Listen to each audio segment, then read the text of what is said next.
is going on, everyone, and welcome to Kart 6T3. My name is Ben. Thank you very much for stopping by. Real quick, if you didn't mind hitting a like on this video, possibly subscribe to the channel, that would be awesome.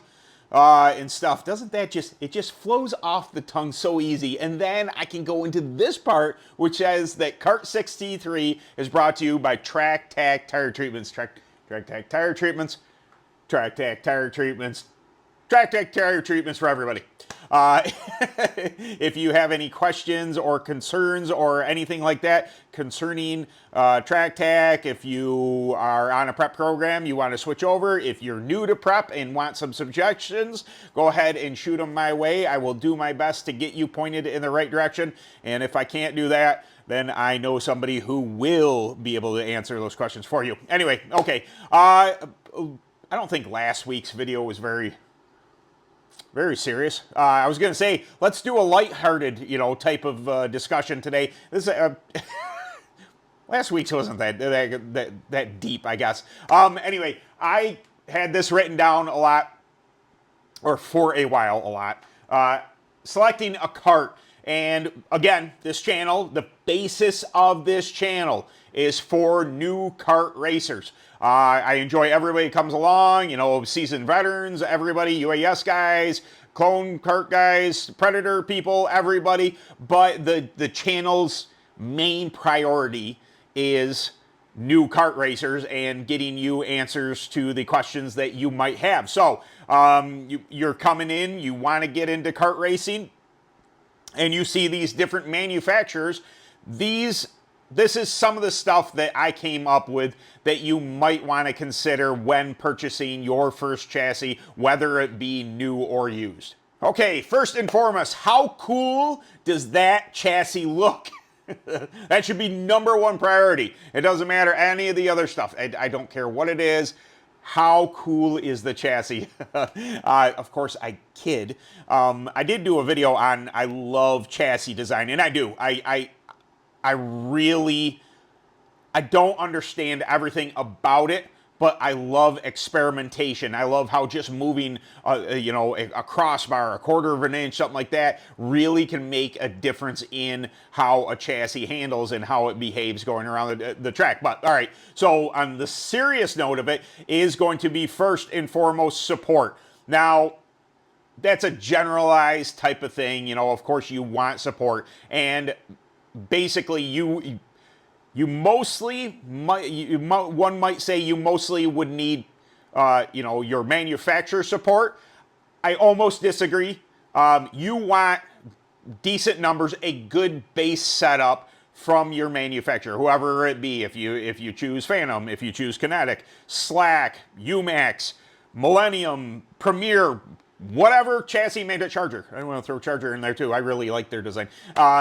Anyway, you want manufacturer support. You want to be able to possibly reach out to them on Messenger. You want to possibly be able to, give them a call, a ring-a-ling-ding. Now, I will say this, that I think some people are expecting that whatever manufacturer, whatever support system they have, the tech support, that they're going to be able to, answer their questions at track on a Saturday. Now, the slightly bigger manufacturers, gonna be a little more difficult to get a hold of them, I would assume, via Messenger or however you see fit. Some people want their answers now, and how come I bought this chassis from you? How come you're not answering? That's not cool, man. First off, typically, we're all racing Saturday, including the manufacturer and their riders. So, if you can help it, don't get upset at them if they don't answer your calls or your texts on race day.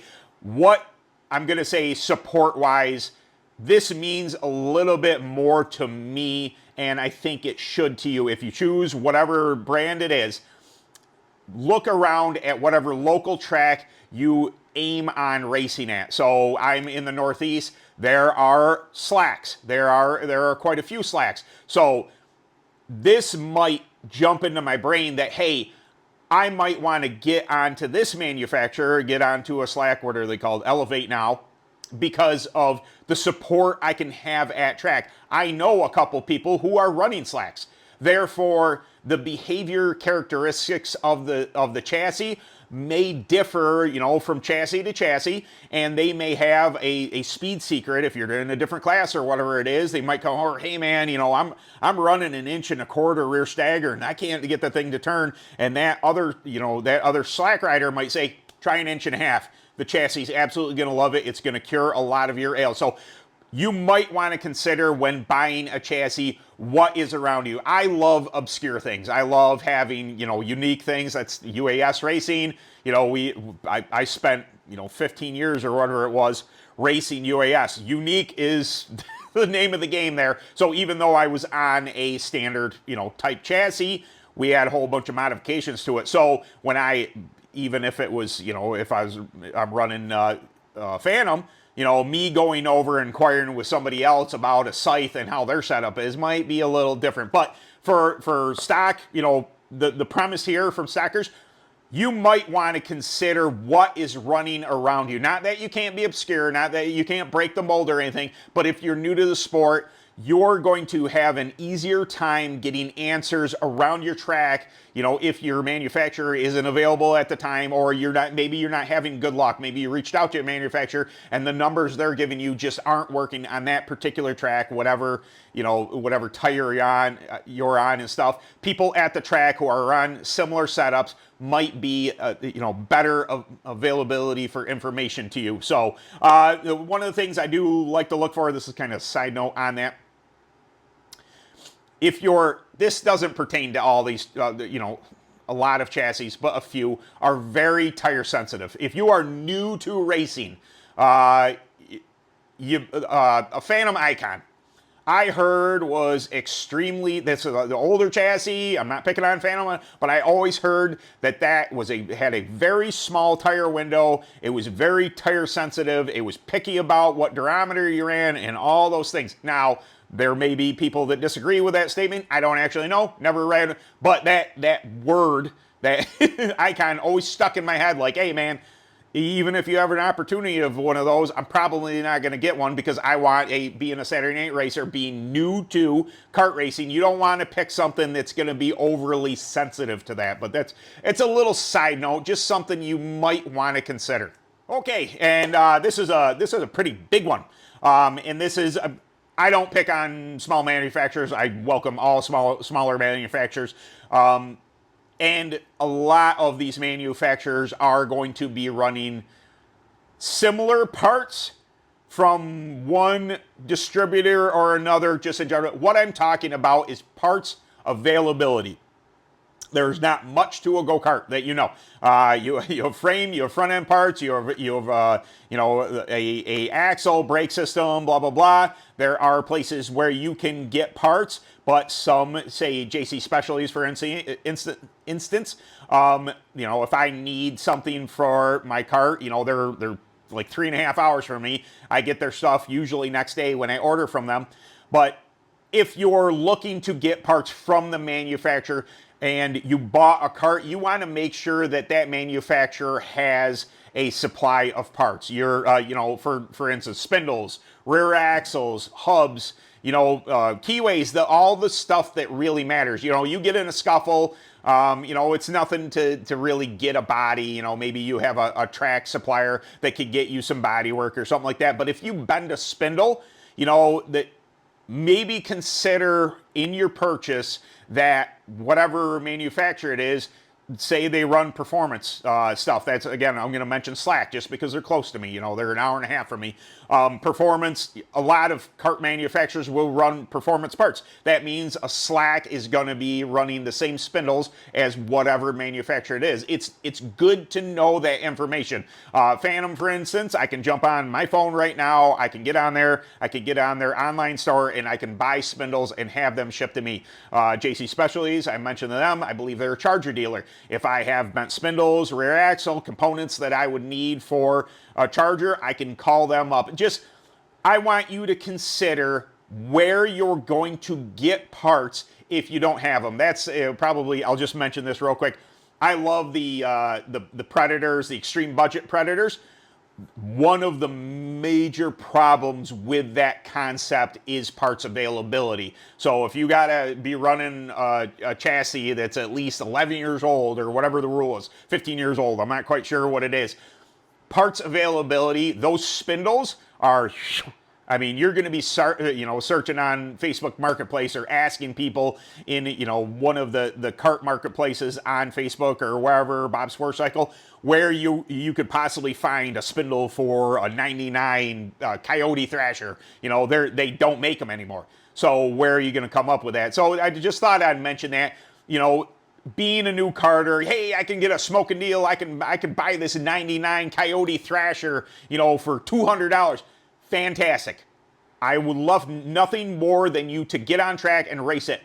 Consider this, though, that if you bend a spindle, if you break, they're real unique the way these spindles actually mount to the, it's not an L-back design, it's more of a C design with a pill system on it. I really liked it. But anyway, the chances that, there are a lot of those parts kicking around, you're really playing with fire there. So just something that I want to get into your head, just don't jump on the very first deal. Consider this. If you're buying new, consider, the chassis support, whether it be from the manufacturer or from at track, if there are people that you can bounce ideas off and get you, pointed in the correct direction. And then definitely you want to consider parts availability and whether or not you can get them or not, because if you got a hot piece, if this thing's a rocket and but you happen to get caught up in some melee in the back, the track makes a bad call, puts you in the back, you get caught up in a melee, you bend a spindle, but you're on a smaller manufacturer that makes their own spindles, and you're going to be a month out before you get a spindle. That's a tough sell, man. You can be a rocket ship, but if you're not racing, that's not cool either. So I just wanted to, put this out there. Like I said, new carters, it might not be something that you consider. And for you older carters that are watching this video, go ahead.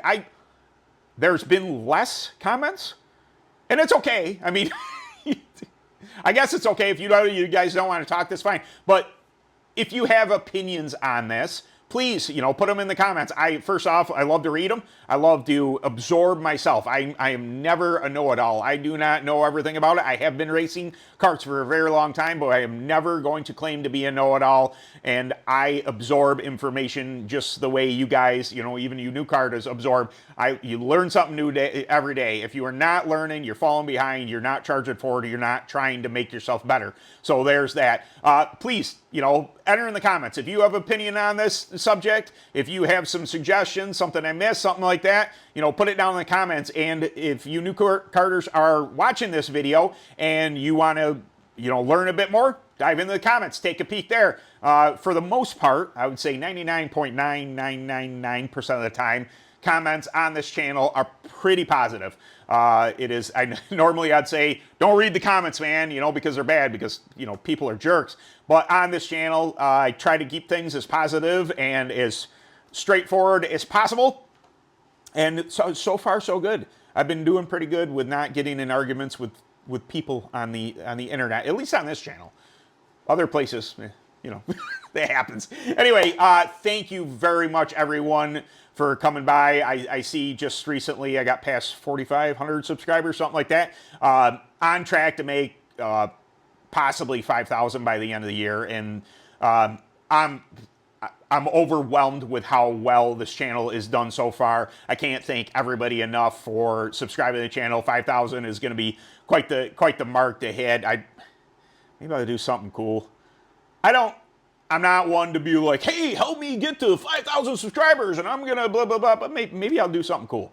Maybe I'll do a cool video. Maybe I'll give something away or something. I don't know. We'll see when we get there. We'll see how inspired I feel when we get there. But thank you very much for stopping by. I am going to, I think I'm going to have a little bonfire tonight.